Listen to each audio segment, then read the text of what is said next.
ఈ అమ్మాయి ప్రార్థన రాలేదంటే ఏ మొత్తం పాస్టర్ గారు అలా చెప్తుంటే అదే వచ్చింది ఆయనతోను. పోనీ అదేంటమ్మా ఆయన బైబిల్లో ఉంది, ఆ బైబిల్లో ఉన్న విషయం చెప్తున్నాడు ఆయన మన కోసమే చెప్తున్నాడు, బైబిల్లో ఉన్న విషయమే చెప్తున్నాడు కదా. మారాల్సింది మనం కదా, మన బతుకు మార్చుకోవాల్సింది మనం కదా, మన జీవితాన్ని మార్చుకోవాల్సింది మనం కదా. అదేంటమ్మా అలాగంటున్నావు, తప్పు కాదా అని అనరీళ్ళు. అదే వచ్చింది ఆయనతో. అందుకని మన మందిరానికి ఎవరూ రారు. మంచిది, నలుగురు చాలు. నాకు కొట్లుగా వచ్చి పొలోములు వచ్చి పడిపోలే నాకు ఆశ లేదు. నువ్వు వచ్చిన నలుగురు అయినా ఈ మాట ప్రకారం జీవిస్తే ధన్యులు అవుతారు. అదే వచ్చింది ఆయనతోనూ. సూటుగా చెప్పేస్తాడు.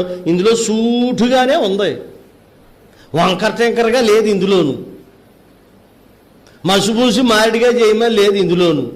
ఇందులో ఎలా ఉంది?